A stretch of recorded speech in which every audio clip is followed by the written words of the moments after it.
Vă salut, prieteni pescari, iată-ne din nou la treabă. Iarna a fost cam lungă și în sfârșit pot să zic că a venit și primăvara.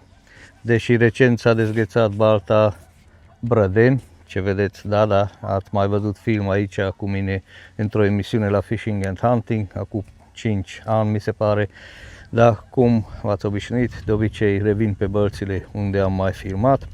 Deci balta s-a dezghețat recent, în unele locuri aici lângă stuf încă e gheață, dar mult am vorbit despre localizare și dacă ați fost atenți știți că nici nu mă vreau să localizez peștii, că știu că imediat ce iese soarele peștii se retrag în apă mică unde e soare, razele luminii UV-ul se reflectă înapoi de pe trestie, deci e diferență de temperatură și în apă mică pornește și viața. În afară de faptul că se încălzește apa, pornesc și planctonii, puricii de baltă, larve, deci încet natura se trezește la viață și peștii noștri bineînțeles că se retrag aici, deși nu o să se deplaseze mult, încerc să fac o partidă, cum am zis, lângă stuf, unde eu mă gândesc că trebuie să fie. Deci undeva la marginea stufului o să mă clipsez, e o distanță undeva 120 de metri. E standul numărul 1, dar în afară de faptul că am venit aici, asta nu înseamnă că nu o să am un plan B, așa să zic. Planul B înseamnă că o să mă duc și mai încolo lângă stuf, unde nu mai există ponton, dar pot să pescuiesc cu o singură lansetă fără problemă și o să nădesc și acolo. În cazul dacă nu reușesc să păcălesc niciun pește aici, unde intră deja stuful și apa e mai mică, deci practic o peninsulă subacvatică vine spre larg, atunci încerc să mă duc să prind în apă mică. În afară de faptul că o să pescuiesc, vreau să vă prezint și nu să testez, că deja am testat de mult lansetele din gama Lake Longcasturile cu cotor lung, cu inel de pornire de 40, două lungimi 4,20 și 4,50. De data asta am venit aici să pescuiesc cu 4,20 și eu cred că are suficient să dau până la 120 de metri. Firul o să fie Green Method și bineînțeles că o să folosesc un diametru mai gros lângă trestie, deși peștii sunt încă somnoroși. Oricum am nevoie de un fir de 25, chiar de 28, da, de data asta o să pun fir de 25, se scufundă mai bine, rezistă mai mult, elongația e mult mai mică și o să pun și ori înaintaș textil sau conic. Regulamentul bărții permite să folosesc și textilul, o să văd la care o să optez. Un metod mărimea XL, nu aș vrea să duc prea multă mâncare, să sufoc peștii, dar o să vedem pe parcurs. Bineînțeles, avem și gamă de nadă nouă, o să vă prezint și momelile mărimea noi de Twister, care mărimea de 8 mm, am avut 5 jumate, 12 mm și lipsea cu desăvârșire mărimea intermediară, așa de 8 mm, care eu zic că e bun să prind și pește mai mare. Nu încerc să selectez cu o momeală de diametru mai mare, care funcționează foarte bine în perioada de vară, de 12 mm. Acum încerc să mă folosesc de mărimea 8, că 6 la pești ăștia mi se pare mic. Da, am vorbit destul, o să nădesc nada. Ce o să folosesc o să fie din gama serie Lake, puțin micropelete și o să nădesc de start 3-4 metoduri, dublu încărcat și atât, și o să mă deplasez și mai încolo să nădesc tot aceeași treabă, mă clipsez. Deci știu că la unii nu îi plac blățișoarele de măsurat distanță, dar neapărat trebuie să vă folosiți de el, că acum peștii nu o să se deplaseze, nu o să meargă în dreapta, stângă, nu e vânătoare de pește, trebuie să duceți ceva logică în pescuitul vostru și așa reușiți să păcăliți peștii. Da, dar haideți să ne apucăm de treabă, că trebuie să mai pun și fir, metod, nădesc și după aia putem să povestim, că nu cred că după lansare imediat se curbează vârful. M-am clipsat în fața stufului, acum urmează să măsor și pe bețișoarele de distanță. Sunt unii care sunt sceptici, dar vă zic, nu uitați să măsurați tot timpul firul, ca să știți exact unde ați nădit și ați pescuit.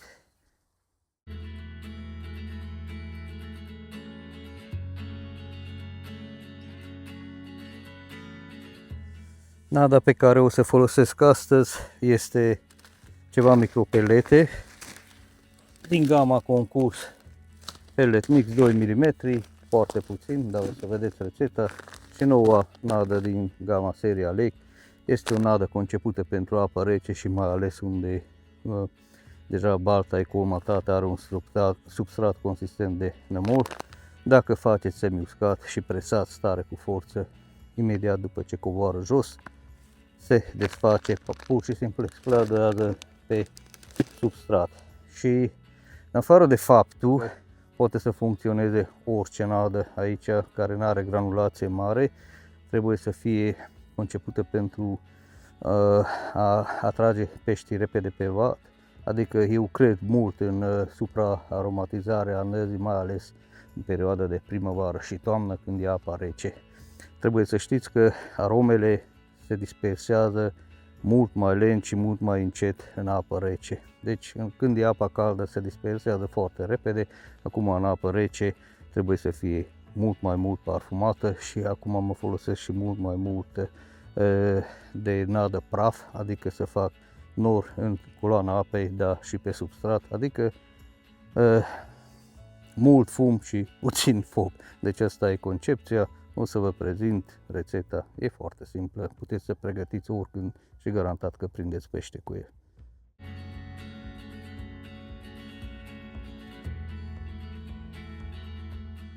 Și torn apă peste peleți până acoperă complet.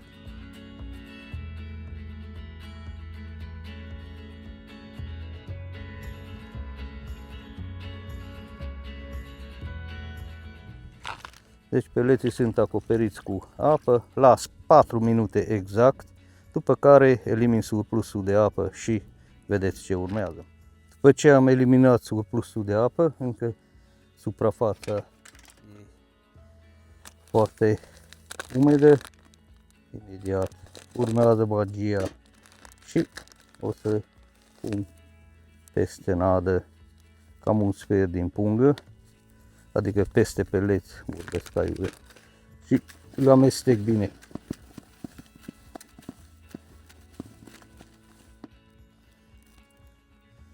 Și deja am nada gata făcută.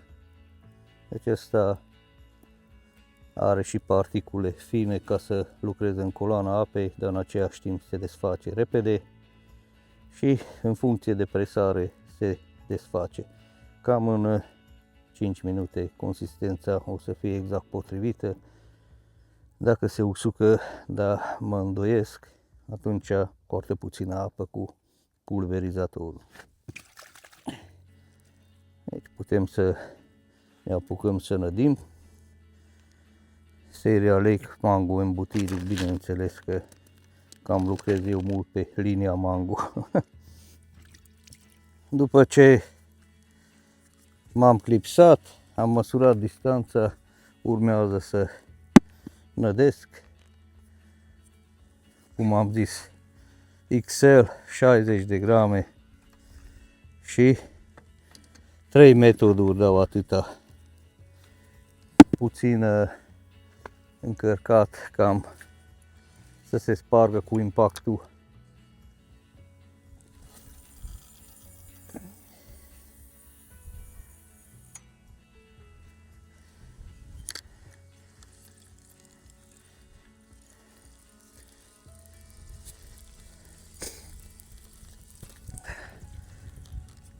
Nu trebuie nădit mult, deși este pește mare aici, acum tot ce e cu făină de pește și valoare proteică mare, repede îi taie pofta de mâncare, mai mult fum să fie decât foc.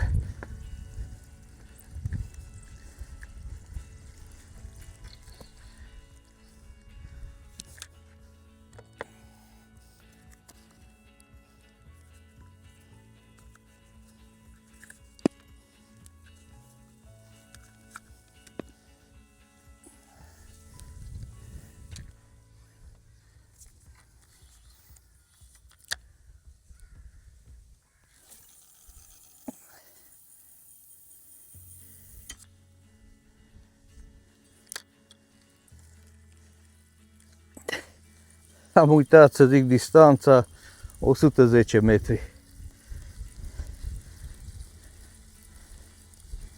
Deci nu e distanță extraordinar de mare, puțin mă ajută și vântul, dar mai mult lateral bate, dar cu ușurință ajung, nu-i problemă.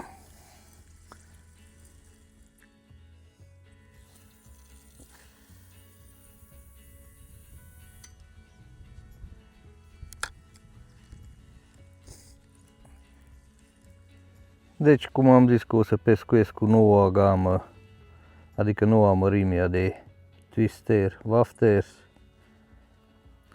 aceeași arome și la clasice, ca la 12 și 5 mm, și avem și gama Spock. Da, ananas, red krill, ăla e smoke, ananas embutiric e smoke, embutiric ăla e clasic, garlic smoke, squid smoke, mango smoke, choco orange clasic și căpșun strawberry clasic. Deci 9 arome consacrate și sunt făcute ca să puteți să pescuiți și cu bandă pe el la mijloc. Bineînțeles că o să încep cu mango smoke pus pe bandă. Deci primul rând și prima momeală care o folosesc și încep partidele ei cu mango. Deci, vedeți exact, a intrat în mijloc, cârlic strong 2X, 12 și 60 de grame metod XL. Prima dată încarc matrița până la nivel, îl apăs bine și urmează, bineînțeles, puțin ascund și momeala, dar nu strâng aici foarte tare, numai în așa fel că apăs foarte finuț. Important este cu impactul cu apa, stratul ăsta să se elibereze cât mai ușor. Și haideți să începem.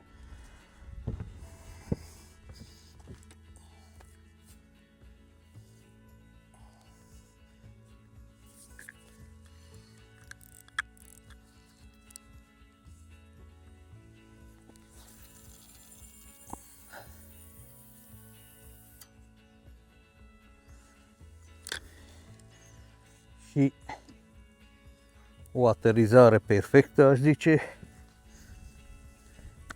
Vedem ce se întâmplă. S-a înnorat, dar asta nu înseamnă că peștii au plecat din apă mică, că totuși a fost soare. Și să sperăm că până se răcește puțin apa, am șansă să mai vă arăt una, două, cine știe, mai multe. Da, iau ceva pe mine. Dacă ați fost atenți și de multe ori am zis, dacă se poate, după lansare, lăsați să se așeze firul și întindeți încet. Nu are niciun sens să tensionați firul mai tare, că atunci, dacă e nămol, trageți pur și simplu în nămol montura, metodul și am zis de multe ori că crapul vine și mănâncă și scoate din Nămolda acum în perioada asta mai greu, că tot ce la suprafață îl mai mănâncă, dar acum nu prea stă prea mult să scormone acolo, să scoate mâncarea din nămol. Deci asta e și rolul când pun al doilea strat, să fie foarte fin. De multe ori folosesc și micropelete mai mult la suprafață. Important este cu impactul să se elibereze momeala și să se așeze lângă metod în imediată apropiere și în același timp particulele care cad fac o dâră și rămân în jurul momelii. Acum vedem dacă teoria e același lucru, dar de multe ori în timp am demonstrat și se demonstrează dacă e acolo peștele și eu sper să fie, totuși nu a sărit niciunul. De obicei când ies crapii în apă mică sar, dar eu știu că sunt acolo, așa că aștept. Încă e gheață la capăt, v-am arătat acolo, dar asta nu înseamnă că apa nu este mai caldă decât în partea cealaltă, unde e mai adâncă. Sunt convins că cu 2-3 grade diferențe chiar. Ați văzut probabil că și când e gheață pe baltă, în jurul stufului se topește cel mai repede gheața, acolo e cel mai periculos. Deci degajează căldură, reflectă înapoi raza soarelui, și razele infraroșii care degajează căldură. Deci pe asta ne mizăm când pescuim primăvara. Deci auzim de multe ori localizarea, deci localizarea e foarte simplă din moment ce apa începe să se încălzească. În apa adâncă e altă mâncare de pește, cum se zice că acolo căutăm structuri, praguri, dar majoritatea peștilor și ei sunt sătuli cu apa rece și iarna și vin în apă mică la soare să se încălzească. Să sperăm că dacă trece norul ăla mai gros o să avem și parte și de puțină soare.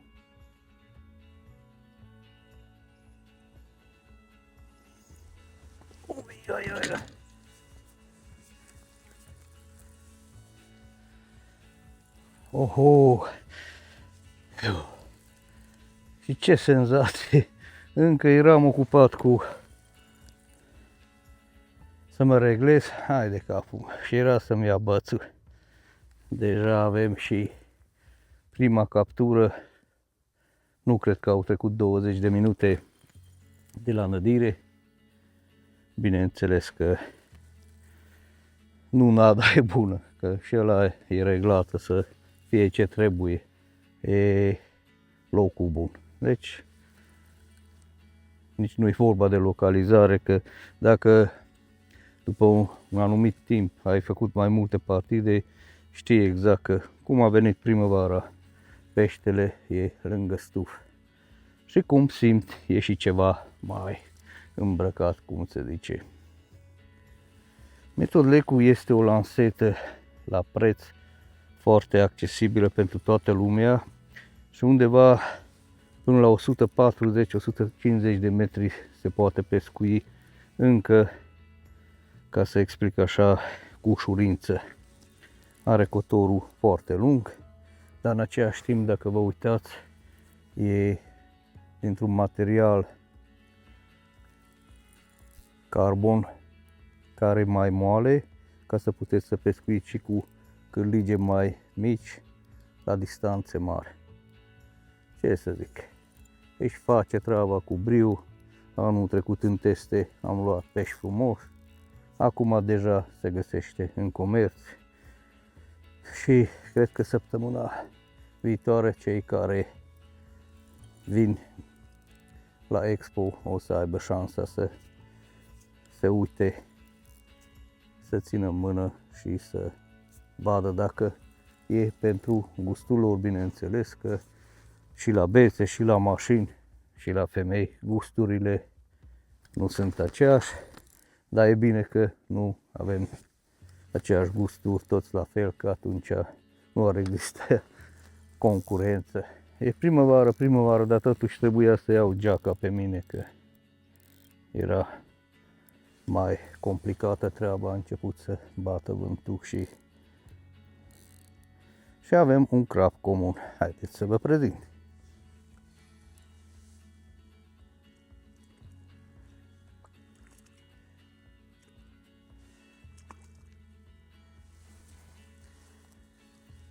E un crap comun. Șui frumos. Bineînțeles că încă e somnoros. Și ce a păpat? Bineînțeles că mango se vede.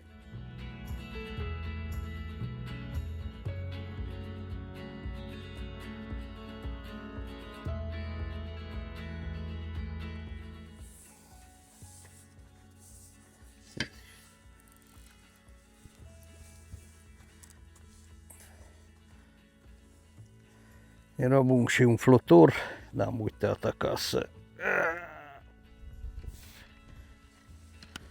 Și gata.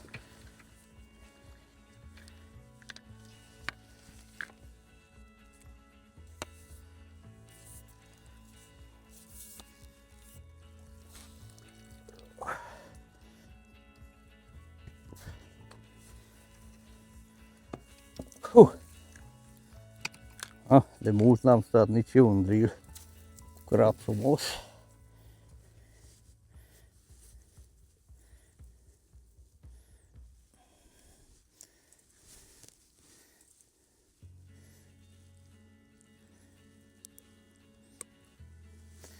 Uite, aici mango smoke.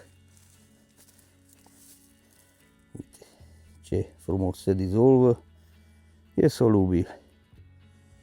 Haideți să vă prezint și captura. Aici, mirador de un crap frumos. N-am adus. Noroc că am adus altea, că n-am adus lingul, așa că o să pun în capul de minciuc și eliberăm. Dar haideți să mai prindem, că poate că singur nu umblă crapul și mai ales în apă mică.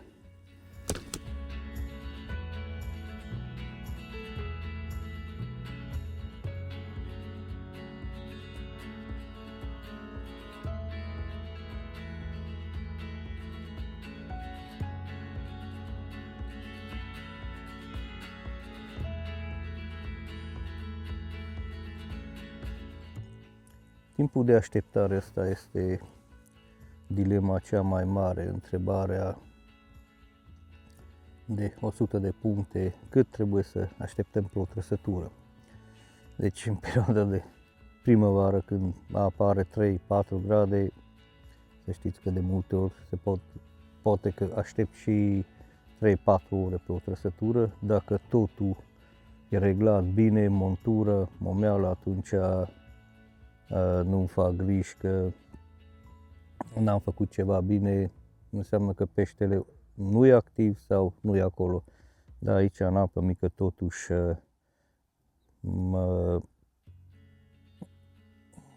mă setez undeva la jumătate de oră.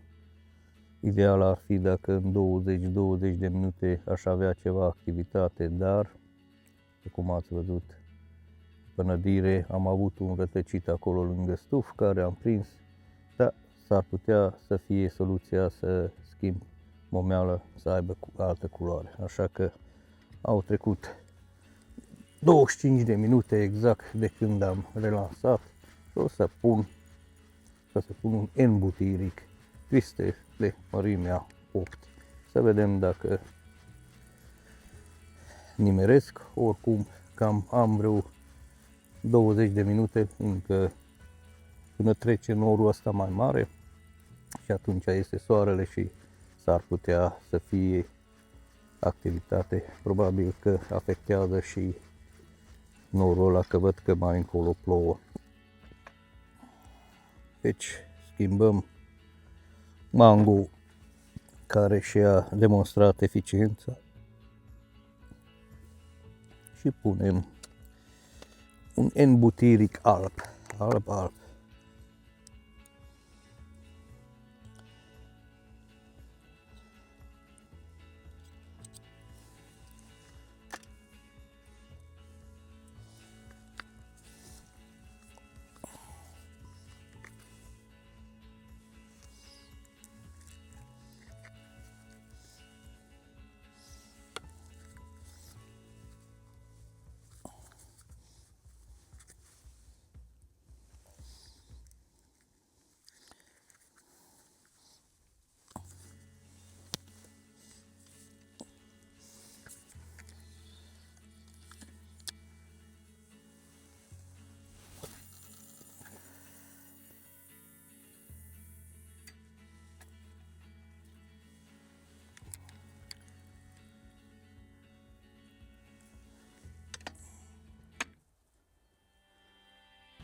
Deci, vedeți că și embutiricul funcționează.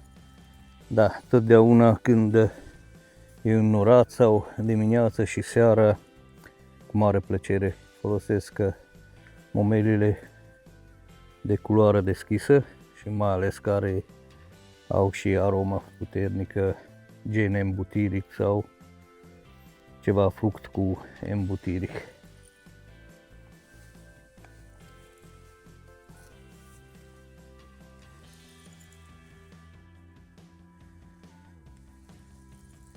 Sper să se vadă și lanseta. Acum nu e gama concurs, dar se poate pescui liniștit și la distanță și la pește mare fără nicio problemă. Este o lansetă de buget, nu undeva la 420 de lei, dacă amintesc bine, nu mai știu. Dar oricum e sub 500 de lei. Și simt că pot să trag peștele liniștit cu el. Neapărat am vrut în gama Lake și un long cast cu inel mai mare, cu un blank mai puternic și mai ales cu un cotor mai lung ca să pot să dau la distanță. Așa simt că gama Lake e cam completă și o să se bucure mulți pescari de cât de eficiente sunt lansetele, dar în același timp foarte accesibile pentru oricine. Oho, cred că ăsta e mai mare că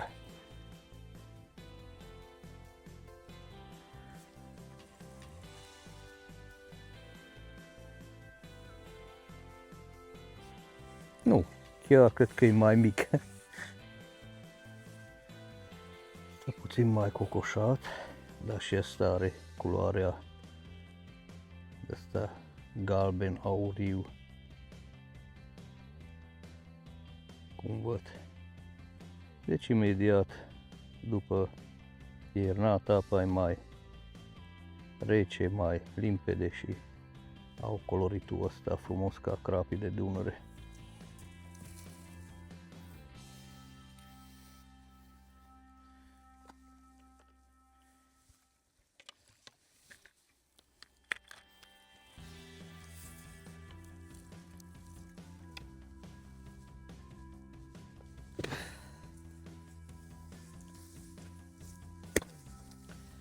Uite, iar a ieșit soarele. Un crap frumos. Hai să eliberăm.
Iar n-am dat bine. Da. Măcar așa unul nădesc și unul lansez. Întrețin și vadul. Dar, sincer să zic, nu prea îmi place că bubuie acolo. S-ar putea să fie bine, s-ar putea să fie rău. Trebuie să-i dau drumul mai sus la montură ca să ajung fața trestiei. Ajungem.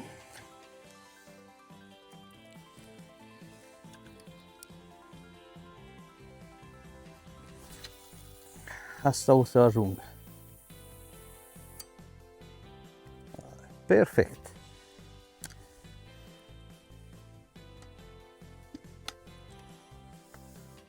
Pur și simplu mă felicit.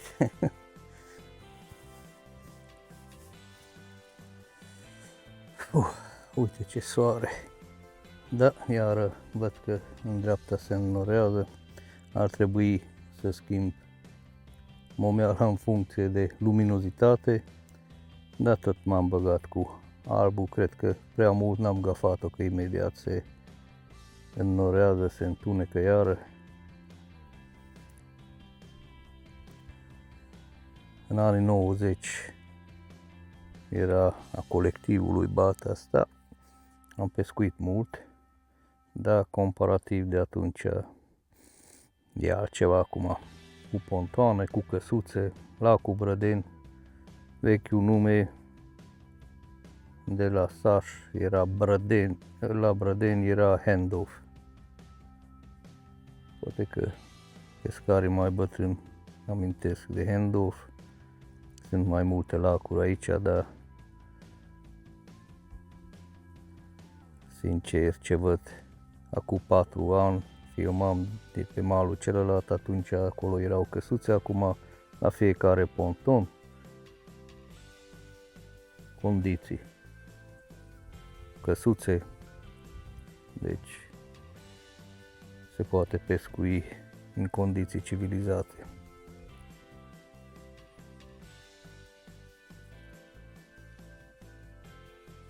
Uite cum trage, uite, hopa, e pe el.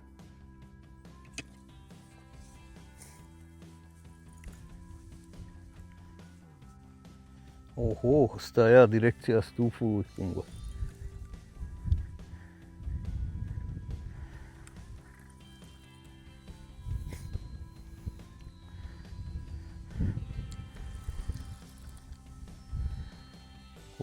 Imediat o să vine și din soarea, gheața, nu știu, a început să bată vântul.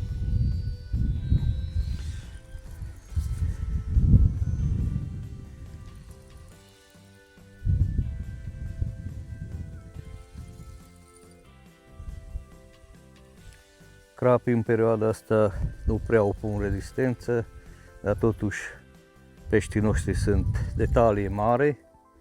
Pentru mine crapul de 5-6 kg în sus deja e un crap mare, așa că încerc să trag de ei în măsura posibilităților, că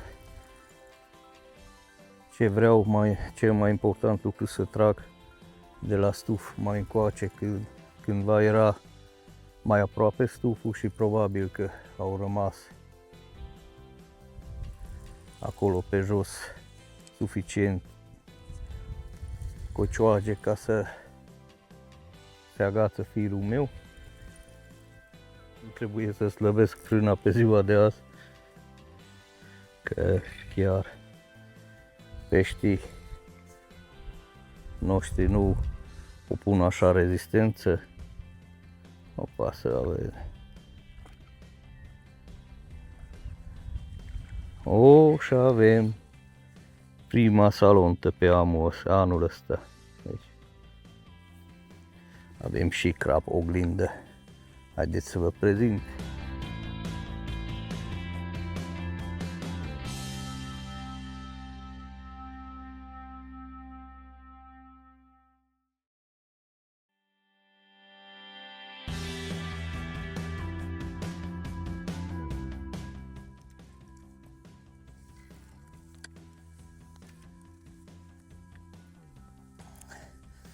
Ce colorit frumos are!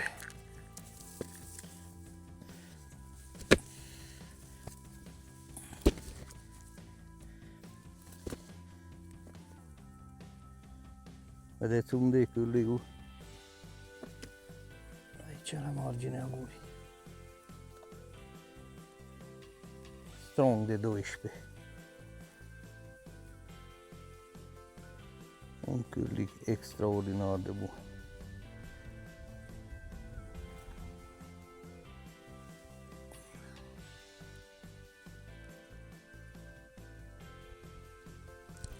Hai să eliberăm.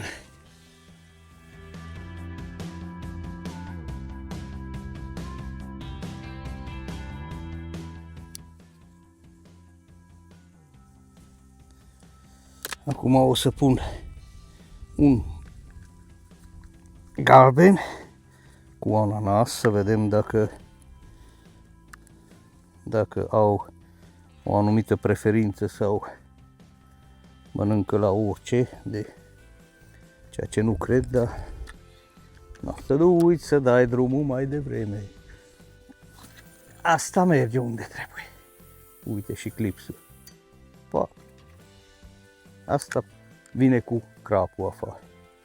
Îl țin jos, nu forțez, nu trag de el să se scufundă repede, că n-are niciun sens.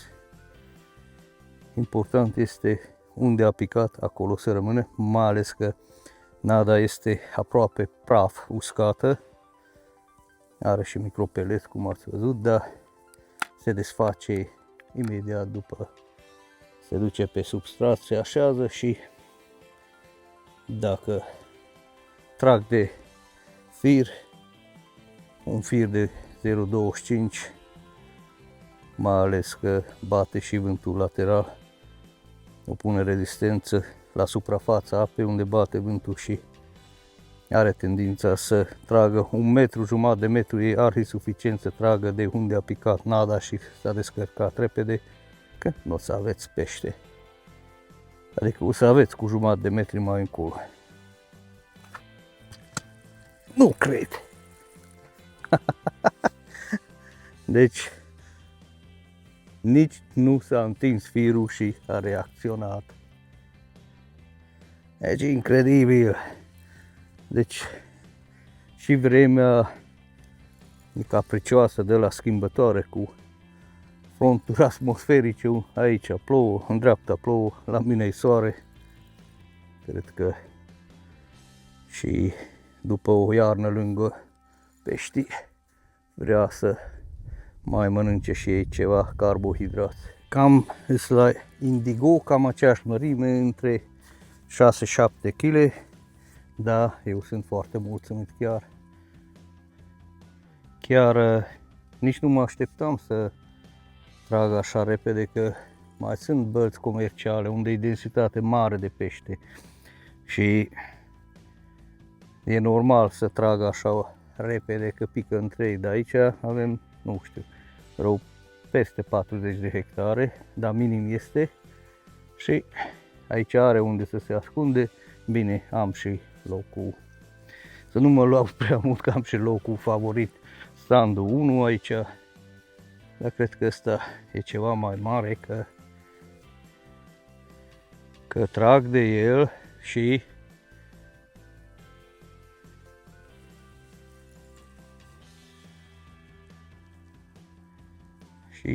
încă merge în stânga. Îmi place cum se mișcă. Aici ai soare, acum plouă, sper să nu mă răcesc, că asta îmi lipsește.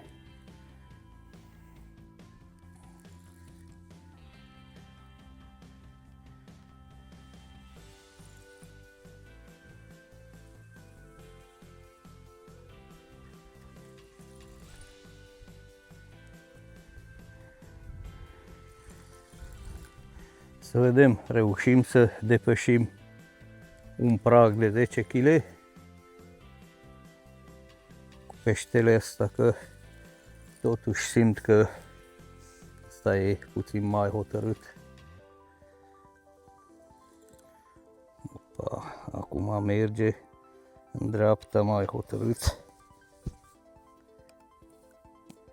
Nu, trebuie să dau drumul la frână. Ar fi ceva, nu, s-a răzgândit. Ba nu, tot mai dau drumul că simt că avem aici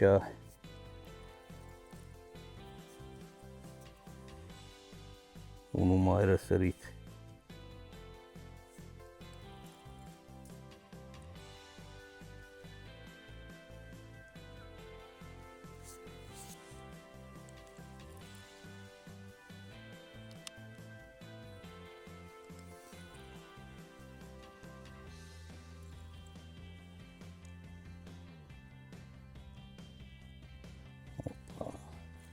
Am văzut cama,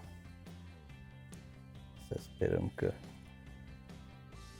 va fi mai mare. Încă nu văd că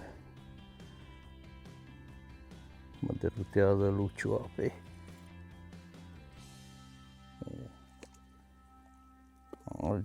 Are ceva în el.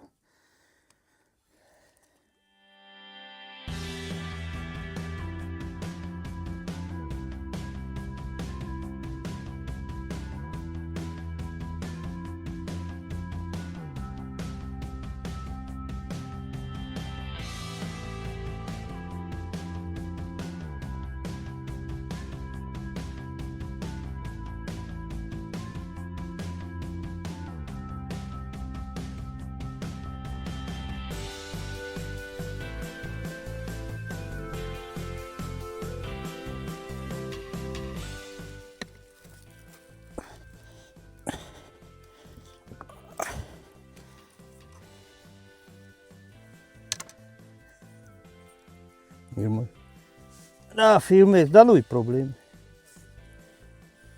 Nu mere la fishing, dar mere pe YouTube, așa că nu.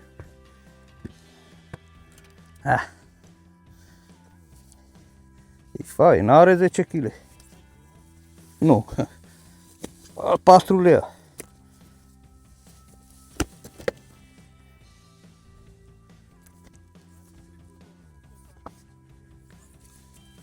Așa ați prins, mă gândesc.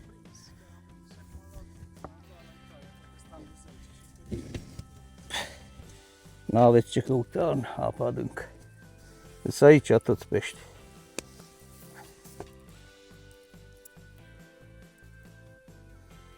Hai să și eliberăm repede. Cât are? 8-9 are.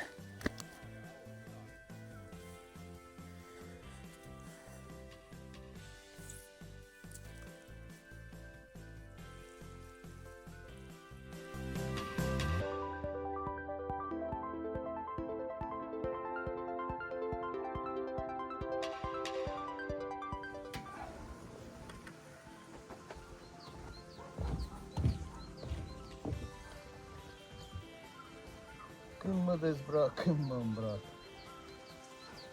Am mai reușit. Încă unul. Cred că ăsta e ceva mai mic, că nu se agită așa de tare. Incredibil ce densitate de pește e acolo unde am murit. Locul e bun, e favorit. În perioada de vară nici nu se fac rezervări pe pontonul ăsta, că e apa scăzută, dar acum e mult mai crescut, că se poate pescui liniștit, se poate prinde pește fără probleme. Standul 2 încă e cu speranțe, dacă nu găsești loc aici pe pontonul 1, dar acolo trebuie să dai peste 150 de metri, aici la 110 sunt exact acolo unde trebuie.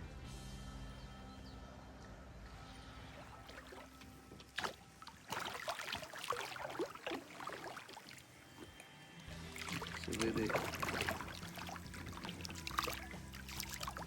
țistera rămas la marginea buzei. Ai, ce chiflă s-a făcut la seta. Asta s-a trezit mai devreme.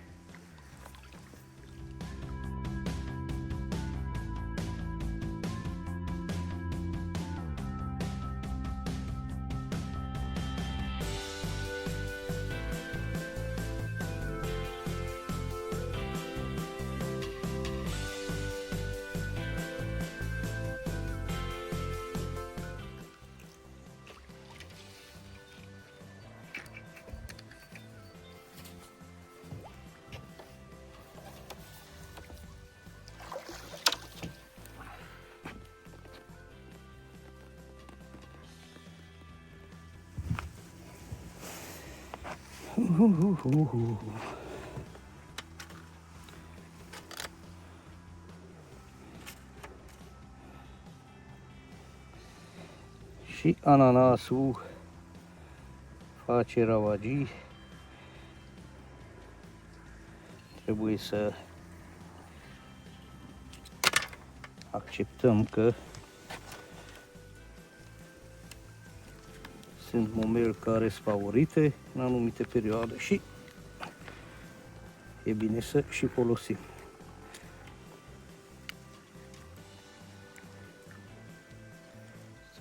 Să stea cârligul. Încerc să stea cârligul cu vârful afară.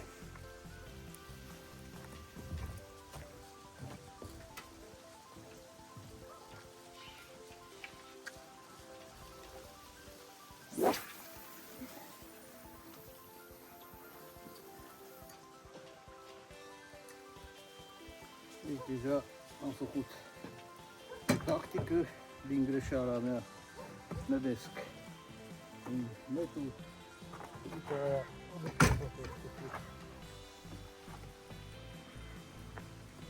Asta este ultima lansare. Sper să vă pot prezenta și peștele de rămas bun, dacă nu e bine și așa că am luat 6 bucăți, 6 ori 6, aproape 40 de kg de pește după masă, în condiții care apa în care 3-4 grade și lângă stufă. Dar puțin am trișat că peștele se cantonează imediat lângă stuf când începe să se încălzească. În perioada asta de primăvară după masă repede se adună acolo și noaptea asta o perioadă de timp când se răcește apa, bineînțeles că se retrage în apă mai adâncă, dar e bine de ținut în minte că tot timpul iese în apă mică și acolo se și rănește. Am nădit foarte puțin, nadă puțin în seria Method Lake, mai mult am lucrat cu el combinat cu micropelete din gama Pellet Mix Concurs de 2 mm, ca să am și ceva consistent pe vad, dar mai mult praf am vrut să fie, ca să fac o dâră de nadă în coloana apei, lângă stuf, acolo unde circulă peștele. De interesant era că primul pește am luat la Twister Smoke, care e fumigenă, dar după aia am luat la embutiri când s-a înnorat și cel mai bine cred că a fost prezentările pe ananas cu galben fluo deschis, în afară de faptul că sunt foarte atractive cu gust și cu miros, cu aromă ce se dispersează în apă și mult mai vizibilă, este în apă mică probabilitate mare că au văzut de la distanță peștii, de aia au și reacționat mai bine la culori deschise, dar asta tot timpul trebuie încercat. Sunt cazuri când reacționează bine la culoare, sunt cazuri când neapărat trebuie să apelați la arome, la gusturi, la diferite mirosuri, ca să atrageți în zona cârligului. Cârligul mărimea 12, relativ mică, cu forfac de 0,12. Mi-mi place foarte mult 2X Strong cârligul, că e cu material mai grosuț, e foarte ușoară, dar în același timp se agață foarte bine marginea gurii la pește și nu taie gura, nu rupe gura.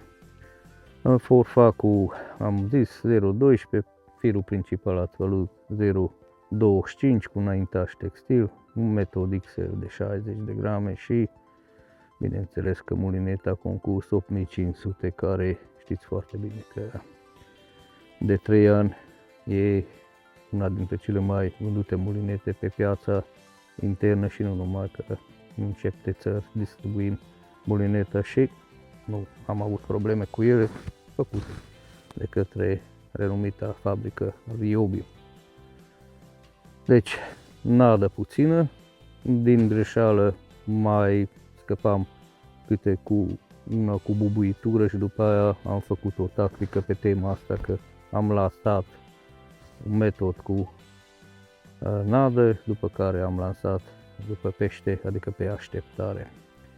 Când erau activi peștii, de 2 ori am avut ocazia că imediat după ce a căzut montura am avut și trăsătură.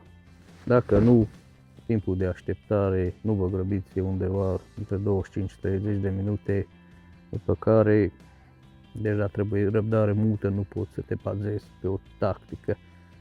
Deci, dacă veniți la lacul Brăden, sunt convins că vă distrați de minune la pescuit la feeder și nu numai, că ăsta e un carpodrom vestit și bineînțeles că din ce în ce sunt condițiile mult mai civilizate, adică nici nu ai ce să reproșezi, am zis, ai pontoane, ai căsuțe, poți să stai și noaptea fără nicio problemă. Și opa, am trăsătură, stați să vedeți. Și bățul căvric se făcea.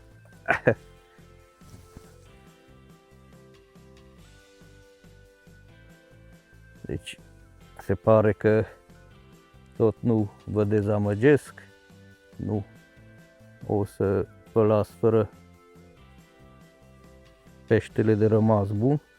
Prima dată când am simțit că s-a agățat în ceva, da, a ajuns până la trestie, da, a sărit afară, mă. E ceva activitate. Și încerc să trag de el puțin, că simt că e agățat undeva.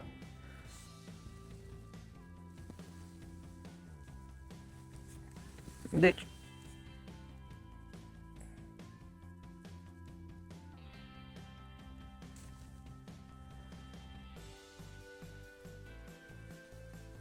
trag de el cât pot, că e agățat.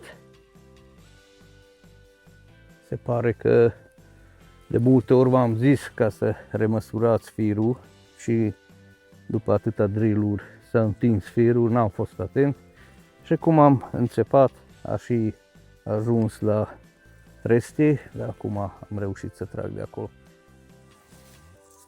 Se vede că iarna a fost lungă și am greșit și eu, am gafat-o rău, că de multe ori vă zic, aveți grijă să vă uitați la distanță, la bețișoară, să remăsurați firul, că totuși dacă un fir care deja are elongație redusă înseamnă că are o elongație 7%, înseamnă că la 100 de metri pescuiești cu 7 metri peste vadul unde ai pescuit.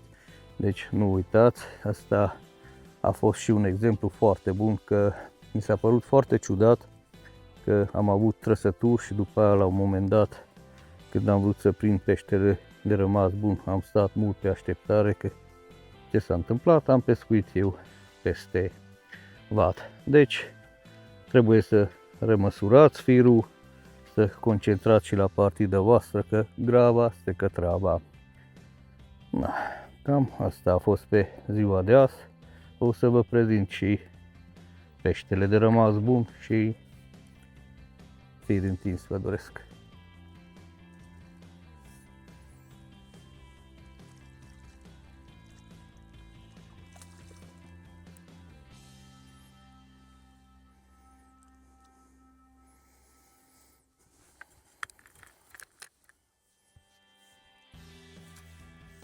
Și încă o glinjoară frumoasă.